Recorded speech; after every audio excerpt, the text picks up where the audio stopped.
നമസ്കാരം, ഞാൻ നാസർ പന്നാട്. ചാനൽ 5+ലേക്ക് സ്വാഗതം. ഇന്ന് നമുക്ക് ഏറെ ചർച്ച ചെയ്യപ്പെടുന്ന മുഹമ്മദ് ആട്ടൂർ എന്ന മാമിയുടെ തിരോധാനത്തെക്കുറിച്ചാവാം ഇന്നത്തെ ചർച്ച.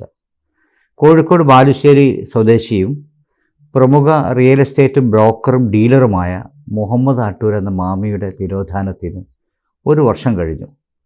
2023 ആഗസ്റ്റ് 21 കോഴിക്കോട് നിന്നും അപ്രത്യക്ഷനായ മാമി എവിടെയാണ്?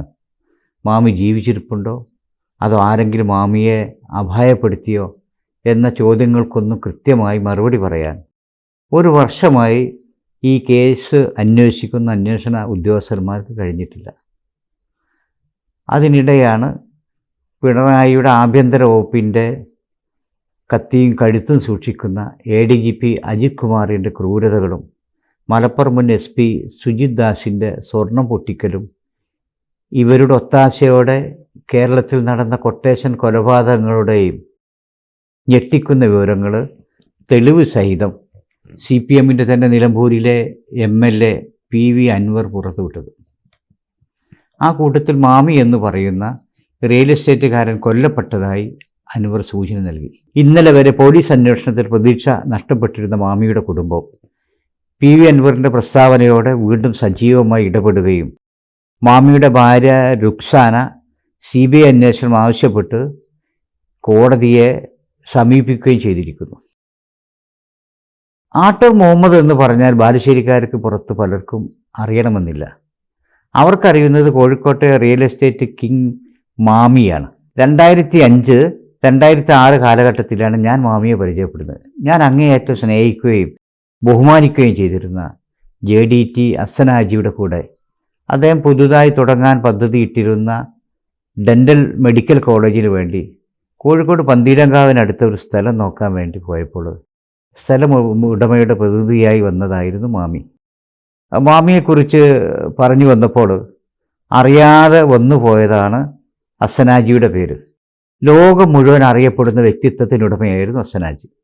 കോഴിക്കോട് വെള്ളിമാട് കുന്നിലെ JDT ഇസ്ലാം യത്തീംഖാനയായിരുന്നു അദ്ദേഹത്തിൻ്റെ എല്ലാമെല്ലാം. ലോകപ്രശസ്ത ഗുസ്തി താരം മുഹമ്മദ് അലി ക്ലേ മുതൽ അദ്ദേഹത്തിൻ്റെ കാലത്ത് JDT സന്ദർശിക്കാത്ത പ്രമുഖ വ്യക്തികളില്ല. പരിശുദ്ധ ഹജ്ജ് കർമ്മത്തിന് മുന്നോടിയായി കഅബ കഴുകുന്ന ചടങ്ങിന് മുടങ്ങാതെ പങ്കെടുത്തിരുന്ന വ്യക്തിയായിരുന്നു അദ്ദേഹം. ഐക്യരാഷ്ട്രസഭയിലും 35 വർഷക്കാലം തുടർച്ചയായി അദ്ദേഹത്തിൻ്റെ സാന്നിധ്യമുണ്ടായിരുന്നു. അഹമ്മദ് സാഹിബ് വിദേശകാര്യ സഹമന്ത്രിയാകുന്നതുവരെ ഈ 2 ചടങ്ങിലും തുടർച്ചയായി പങ്കെടുക്കാൻ ഭാഗ്യം ലഭിച്ച ഏക വ്യക്തി അസനാജിയായിരുന്നു. പല വിദേശ രാജ്യങ്ങളിലും ഭരണാധികാരികളുമായി അദ്ദേഹത്തിന് നല്ല ആത്മബന്ധമുണ്ടായിരുന്നു. അസനാജി സ്വന്തമായി ഒന്നും സമ്പാദിച്ചിട്ടില്ല.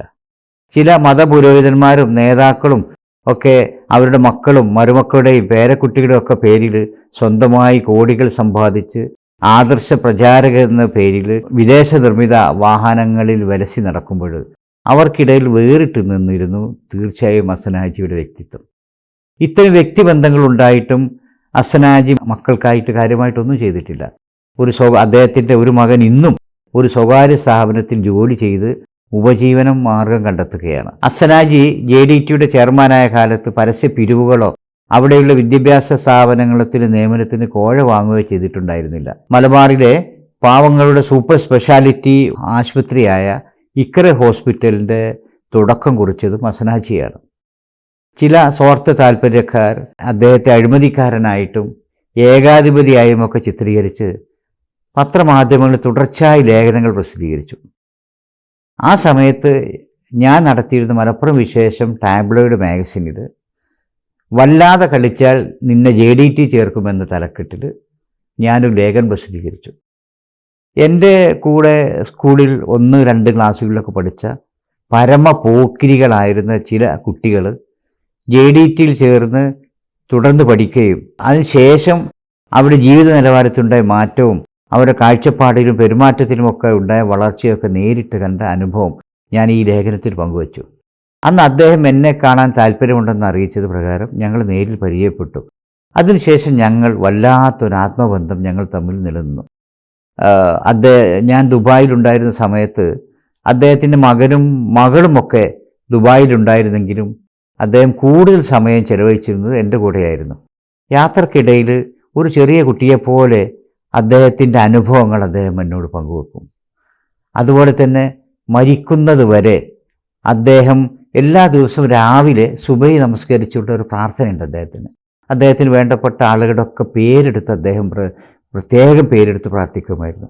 അതിലൊരാളായി സ്ഥാനം പിടിക്കാനും എനിക്ക് കഴിഞ്ഞതിൽ എനിക്ക് വളരെ അഭിമാനമുണ്ട്.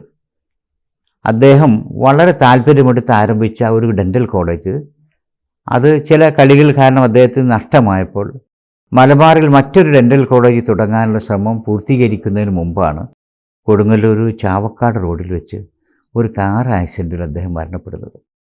ഇന്ന് കോഴിക്കോട് വയനാട് റോഡിലൂടെ യാത്ര ചെയ്യുമ്പോൾ റോഡ് സൈഡിൽ അദ്ദേഹത്തിൻ്റെ ചെറിയ വീട് കാണുമ്പോൾ അറിയാതെ കണ്ണു നിറഞ്ഞു പോകും. അപ്പോൾ നമുക്ക് ഇങ്ങനെ അസനാജിയിലേക്ക് പോയി നമ്മളെ കാര്യങ്ങൾ കാട് കയറുന്നതിന് മുമ്പ് നമുക്ക് മാമിയിലേക്ക് തന്നെ തിരിച്ചു വരാം. കോഴിക്കോട് ബസ് സ്റ്റാൻഡിനടുത്ത്, പാളയം ബസ് സ്റ്റാൻഡിനടുത്ത് ജയന്തി ബിൽഡിങ്ങിൽ എന്നാണ് എൻ്റെ ഓർമ്മ, അവിടെ ചില സാമ്പത്തിക ഇടപാടുകളൊക്കെ പറഞ്ഞു തീർക്കുകയും റിയൽ എസ്റ്റേറ്റ് നടത്തുകയും ചെയ്തിരുന്ന ചിലരുടെ സഹായിയായിട്ടാണ് മാമി കോഴിക്കോട് എത്തുന്നത് എന്നാണ് എൻ്റെ അറിവ്. മാമിയുടെ സത്യസന്ധ ബുദ്ധിയുമെല്ലാം പല പ്രമുഖരുടെയും വിശ്വസ്തനായി മാറാൻ മാമിക്ക് കഴിഞ്ഞു.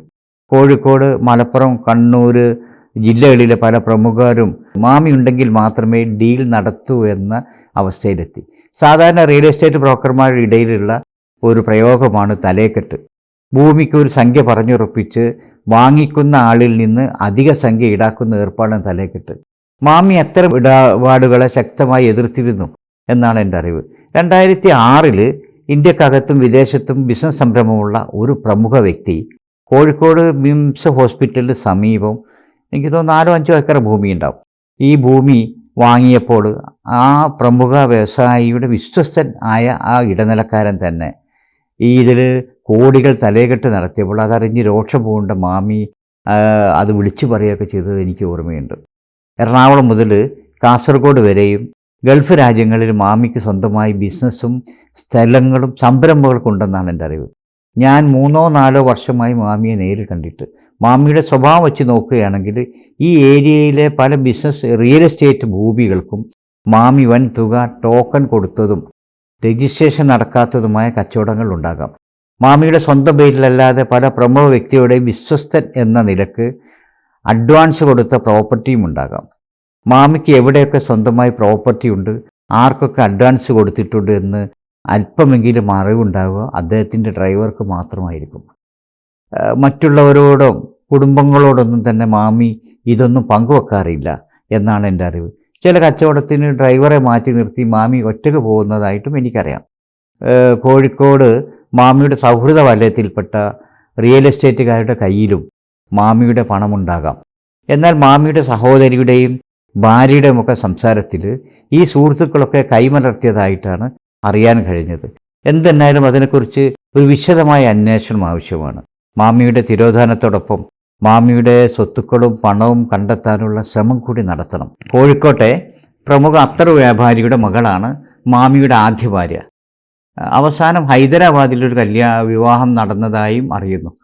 ഒരു ഭാര്യ പെരിന്തൽമണ്ണ സ്വദേശിനിയായി ഇപ്പോൾ വാഴക്കാട് ഹയർ സെക്കൻഡറി സ്കൂളിൽ അധ്യാപികയാണ്. ഈ എല്ലാവരുമായി തന്നെ മാമി നല്ല ബന്ധത്തിലാണ് എന്നാണ് എൻ്റെ അറിവ്. മാമിയുടെ ബിസിനസ് കാര്യങ്ങളോ സാമ്പത്തിക ഇടപാടുകളോ മറ്റ് ഡീലുകളോ ഒന്നും തന്നെ മറ്റുള്ളവരോടെന്ന പോലെ തന്നെ മാമി കുടുംബത്തോടും പങ്കുവെക്കാറില്ല എന്നാണ് അറിയുന്നത്. ആരോടും പരിഭവമോ പരാതിയോ പറയാതെ എല്ലാവരോടും ചിരിച്ചുകൊണ്ട് മാത്രം സംസാരിക്കുന്ന, വളരെ ലളിതമായ വസ്ത്രധാരണത്തിലോ ഭക്ഷണത്തിലോ ഒന്നും തന്നെ യാതൊരു ധാരാളിത്തം കാണിക്കാത്ത വളരെ ലളിതമായ ജീവിതമായിരുന്നു മാമി നയിച്ചിരുന്നത്. അടിയുറച്ച ഒരു മുജാഹിദ് പ്രസ്ഥാനത്തിൻ്റെ പ്രവർത്തനം കൂടിയായിരുന്നു മാമി. എൻ്റെ അറിവ് ശരിയാണെങ്കിൽ, കൃത്യമായിട്ട് എനിക്കറിയില്ല, അത് ശരിയാണെങ്കിൽ ഒരു പ്രമുഖ കേരളം അറിയപ്പെടുന്ന ഒരു പ്രമുഖ മതപ്രഭാഷകന് മാമിയുടെ ബിസിനസ് പങ്കാളിയാണെന്ന് എനിക്കറിയാൻ കഴിഞ്ഞിട്ടുണ്ട്. ഡ്രൈവറും ഒരു അസിസ്റ്റൻ്റൊക്കെ ഉണ്ടെങ്കിലും സ്വന്തമായി ഡ്രൈവ് ചെയ്യാനാണ് മാമിക്ക് താല്പര്യം. കാറിനേക്കാൾ മാമി ഇഷ്ടപ്പെട്ടിരുന്നത് ബൈക്കിൽ സഞ്ചരിക്കാനായിരുന്നു. മാമി വിലയേറിയ കാറുണ്ടായിട്ടും അതെടുക്കാതെ മെലിഞ്ഞ പ്രകൃതക്കാരനായ മാമി ബജാജ് അവഞ്ചറും ഓട്ടി ഇങ്ങനെ വരുമ്പോൾ ഞാൻ തമാശയായിട്ട് മാമിയോട് പറയണം, മാമി വല്ല ഇരുമ്പിൻ്റെ കട്ടയും എടുത്ത് നിൻ്റെ ഹെൽമെറ്റിൻ്റെ അടിയിൽ വെക്കണം, അല്ലെങ്കിൽ കാറ്റടിച്ച് നീ പാറിപ്പോകുമെന്ന് ഞാൻ കളിയാക്കാറുണ്ട്. നാടൻ ഭാഷയിൽ പറഞ്ഞാൽ അട്ടയുടെ കണ്ണും ഭൂമിയുടെ പൊക്കിളും കണ്ട വിദഗ്ധനായ ഒരു ബിസിനസ്സുകാരനായിരുന്നു മാമി. പണം ചിലവഴിക്കാനുള്ള അത്യാവശ്യം പിശുക്കും അദ്ദേഹത്തിന് കൂടെ പുറപ്പായിരുന്നു. ഒരു 3 വർഷം മുമ്പ് കോവിഡ് സമയത്താണ് മാമി എന്നെ അവസാനമായി ഫോൺ ചെയ്യുന്നത്. ഞാനൊരു അസുഖം ബാധിച്ച് വീട്ടിൽ വിശ്രമിക്കുമ്പോൾ എൻ്റെ രോഗവിവരം അറിഞ്ഞ് എന്നെ വിളിക്കുകയായിരുന്നു മാമി. നാസറെ, വലിയ സർജറി വേണമെന്നറിഞ്ഞു, പണത്തിന് ആവശ്യമുണ്ടെങ്കിൽ അറിയിക്കണം, പറയാൻ മടിക്കരുത്. എനിക്ക് മാമി പണം വേണ്ട, നീ പ്രാർത്ഥിച്ചാൽ മതി എന്ന് പറഞ്ഞപ്പോൾ നീ വലിയ ബഡായി ഒന്നും പറയണ്ട, ആവശ്യം വന്നാൽ എന്നെ വിളിക്കാൻ മറക്കരുത് എന്ന് പറഞ്ഞ് മാമി ഫോൺ കട്ട് ചെയ്തു. അതിനുശേഷം മാമിയെക്കുറിച്ച് ഞാൻ ബന്ധപ്പെടാൻ കഴിഞ്ഞിട്ടില്ല. പിന്നീട് മാമിയെ കാണാതായിട്ട് 1 വർഷം കഴിഞ്ഞെങ്കിലും ഒരു 2-3 മാസങ്ങൾക്ക് മുമ്പാണ് ഞാൻ മാമിയുടെ തിരോധാനത്തെക്കുറിച്ച് അറിയുന്നത്.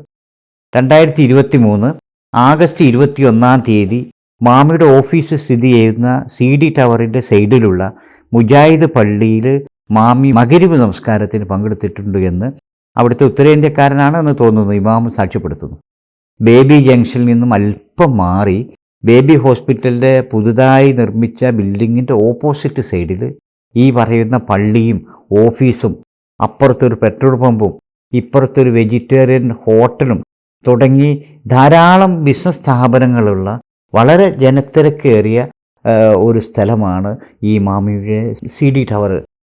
അവിടെ ഈ മാമിയുടെ പോക്കും വരവുമൊന്നും ഈ പ്രദേശത്ത് ഒരുപാട് ക്യാമറകളുണ്ടാകുമ്പോൾ ഇതിലൊന്നും പതിഞ്ഞിട്ടില്ല എന്ന് പറയുന്നത് നമ്മുടെ അൻവറിൻ്റെ ഭാഷയിൽ പറഞ്ഞ അരിഹാരം കഴിക്കുന്ന ആർക്കും വിശ്വസിക്കാൻ കഴിയില്ല. ഓഗസ്റ്റ് 20-ാം തീയതി കോഴിക്കോട് ബീച്ചിന് സമീപത്തുള്ള ഒരു ഹോട്ടലിൽ, ഒരു ബിൽഡിങ്ങിലെങ്ങാണ്ട് മാമിയും മറ്റു കുറച്ച് പേരും ഇരുന്ന് കാര്യമായി സംസാരിച്ചതായി ആ ബിൽഡിങ്ങിൻ്റെ ഉടമ പറഞ്ഞതായി അറിയുന്നു. അന്ന് മാമിയുടെ മുഖത്ത് എന്തോ ഒരു ടെൻഷൻ ഉള്ളതായും അദ്ദേഹം ഓർത്തെടുക്കുന്നു.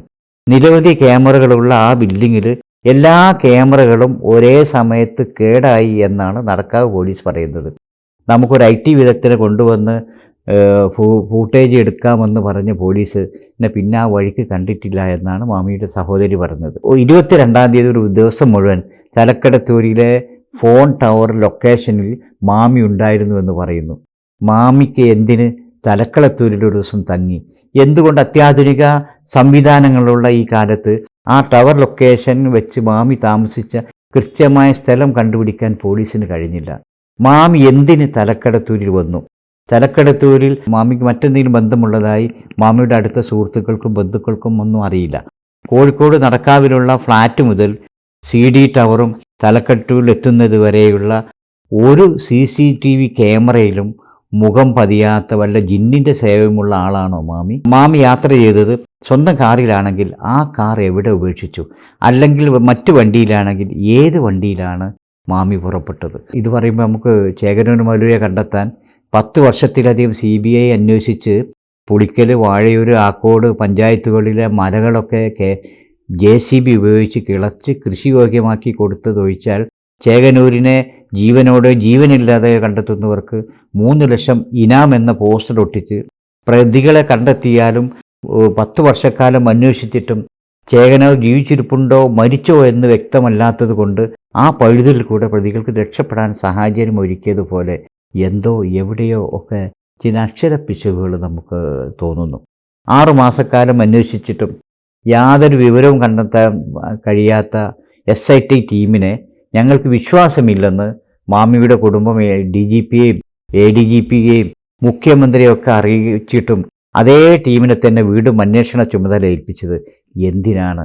മാമിയെ കാണാതായി 1 വർഷം തികഞ്ഞ ദിവസം കുടുംബങ്ങളും ബന്ധുക്കളും നടത്തിയ സമരപരിപാടിയുടെ വിവരമറിഞ്ഞ് തിരക്ക് പിടിച്ച് ഓടിയെത്തിയ ADGP അജിത് കുമാറിൻ്റെ വരവിന് പിന്നിൽ എന്തായിരുന്നു? ഒരു കള്ളവും അധികകാലം മൂടിവെക്കാൻ കഴിയില്ല.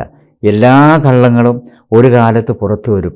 മറ്റാരൊക്കെയോ ലക്ഷ്യം വെച്ച് PV അൻവർ കാടടക്കി വെടിവെച്ചപ്പോൾ പൊട്ടിത്തെറിച്ച ചില ചീളുകൾ മാമിയുടെ തിരോധാനത്തിൻ്റെ പിന്നിലുള്ള കറുത്ത കരങ്ങളെ കണ്ടെത്താൻ നിമിത്തമാകട്ടെ എന്ന പ്രാർത്ഥനയോടെ അവസാനിപ്പിക്കുന്നു.